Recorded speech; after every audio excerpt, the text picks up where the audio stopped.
مسلمان ایک فرد کے بقدر کھاتا ہے اور کافر 7 آدمیوں کے بقدر کھاتا ہے. کافر کی خوراک میں برکت نہیں ہے. میں عرض کر رہا تھا کہ اصل میں جو نقل و حرکت ہے اور خروج ہے وہ اس لیے تھا تاکہ اکرام کو لے کے پھرو. امت سمجھے اسلام کیا ہے, امت سمجھے اسلام کیا ہے. تبلیغ سے انفرادی زندگی کا مزاج بننا اسلام کو پھیلنے نہ دے گا. تبلیغ کے کام میں لگ کر انفرادی مزاج کا بننا اسلام کو پھیلنے نہ دے گا. تو میری بات سمجھ میں آنے کی نہیں, مجھے خبر ہے. تم سب کے ذہنوں میں یہ ہے کہ تبلیغ ایک مدرسہ ہے. تبلیغ کا کام ایک مدرسہ ہے جس میں چلے بھر کے لیے داخلہ لے لو, کلمہ سیکھ لو, نماز سیکھ لو اور کچھ دین کی موٹی موٹی باتیں سیکھ لو, پھر اپنے گھر رہو, کھاؤ, کماؤ, اپنے بچوں کو پالو, حلال کماؤ, تہجد پڑھو, ذکر تلاوت کرو اور اسی میں مر جاؤ. یہ تبلیغ کا مقصد ہرگز یہ نہیں ہے. تبلیغ کا مقصد یہ ہے کہ تم جو کچھ تم نے سیکھا ہے اور سیکھ رہے ہو اس سب کو لے کر عالم میں پھرو, اس کو لے کر عالم میں پھرو. تم جاہل ہو تب بھی پھرو, عالم ہو تب بھی پھرو, تاکہ دین باعتبار امت کے قائم ہو. دین باعتبار امت کے قائم ہو. تبلیغ کوئی مدرسہ نہیں ہے جس میں تھوڑے وقت کے لیے آدمی, آج کل مختصر کورس تیار ہو رہے ہیں, آپ سال بھر میں اتنا کچھ پڑھ لیں گے, آپ 2 سال میں کچھ پڑھ لیں گے. ایسے لوگ سمجھتے ہیں کہ بھئی آسان مدرسہ تبلیغ ہے, اس میں لگ جاؤ, چلے 4 مہینے میں کچھ کلمہ نماز ٹھیک ہو جائے گا, اس کے بعد پھر فارغ ہو جائیں گے. دین سیکھنا مقصود ہے. مولانا الیاسا کا ملفوظ ہے, میرے کام کا مقصد کلمہ نماز کو صحیح کرنا نہیں ہے. وہ تو اس کام کی الف باتا ہے کہ تبلیغ میں لگ کر نماز بھی آ جائے گی, حلال حرام میں تمیز بھی ہو جائے گی, صحیح غلط کو سمجھنے لگے گا, دین اسی ذاتی زندگی دین پر آ جاوے, یہ ذاتی زندگی دعوت سے دین پر آ جاوے, یہ اس کام کی الف باتا ہے. اس کام کی ابتدائی درجہ اس کام کا. ہائے ہائے حضرت کی بات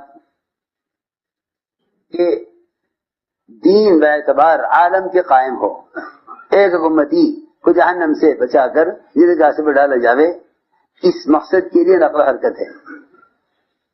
سن رہے, سو رہے, اس مقصد کے لیے نقل و حرکت ہے.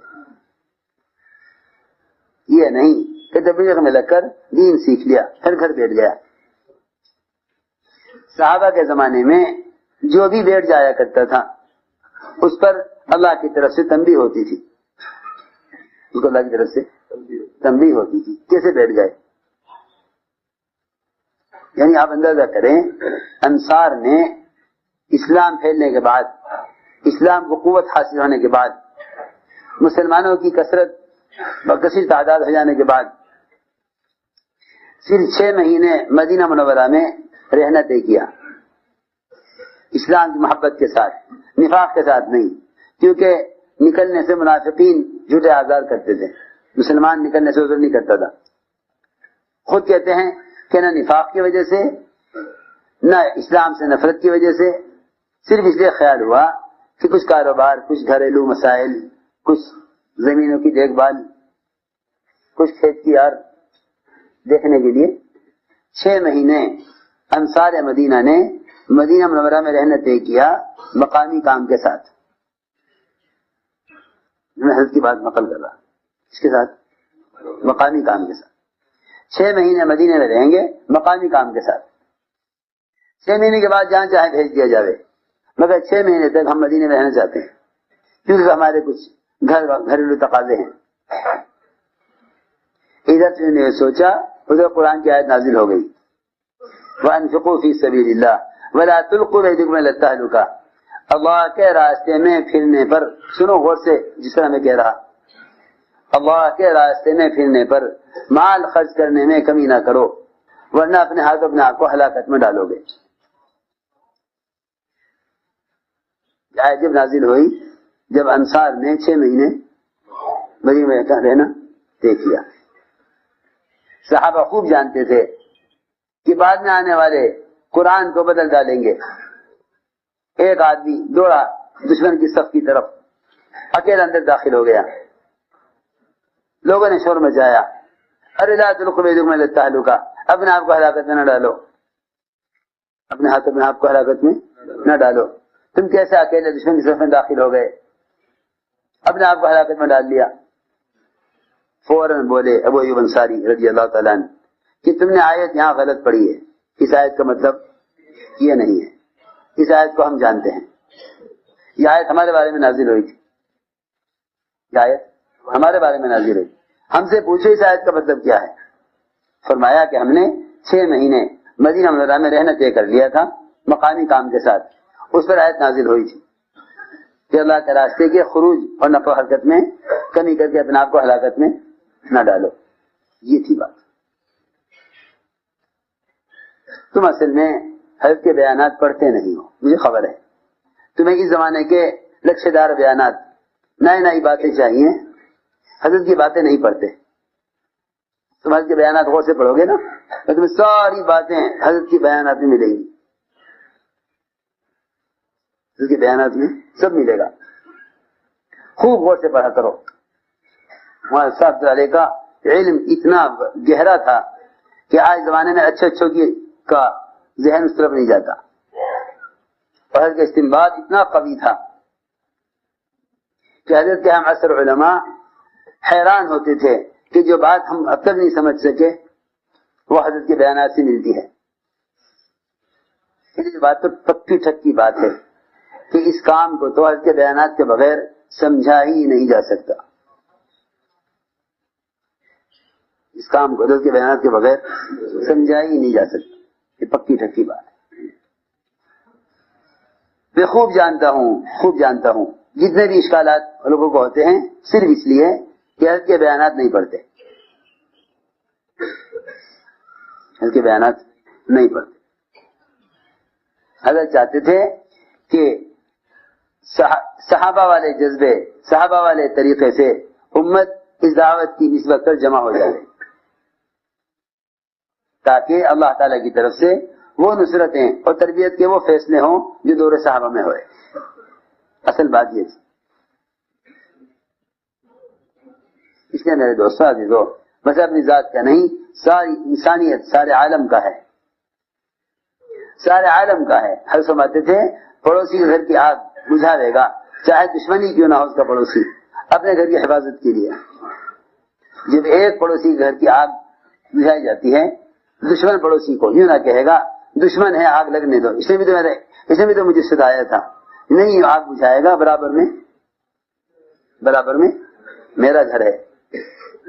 دشمن کے گھر کی آگ بجھاوے گا اس خیال سے کہ برابر میں میرا گھر ہے.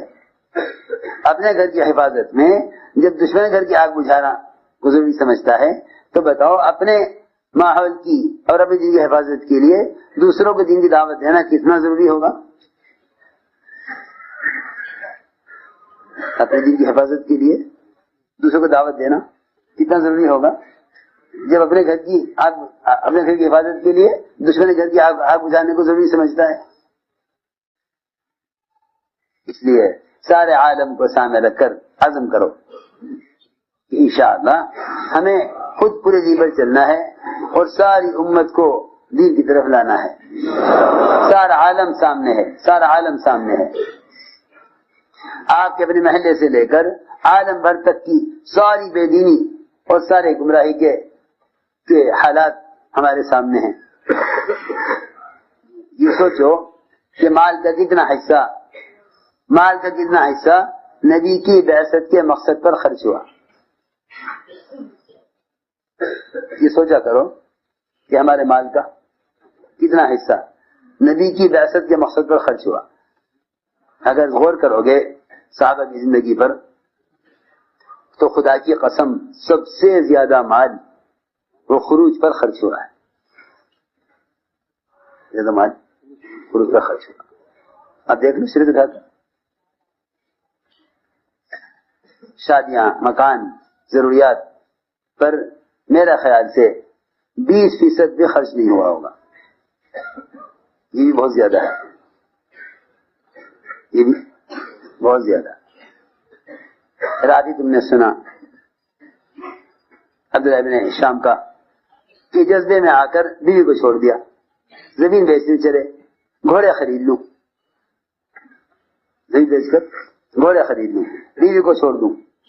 صحابہ نے کہا نہیں دیکھو ایسا مت کرو, کیونکہ حضور اکرم صلی اللہ علیہ وسلم نے فرمایا ہے کہ میرا طریقہ نہیں ہے کہ بیوی کو طلاق دے دوں, زمینیں بیچ کر گھوڑے خرید لوں. صحابہ جذبے میں قربانی میں آگے بڑھے, آپ ان کو اعتدال پر لائے, آپ ان کو اعتدال پر لائے. ہم نے ساری صلاحیتیں خواہشات پر ظاہر کر دی, اور صحابہ ساری ضرورت کے نقشے بھی دین کی دعوت پر قربان کرنا چاہتے تھے.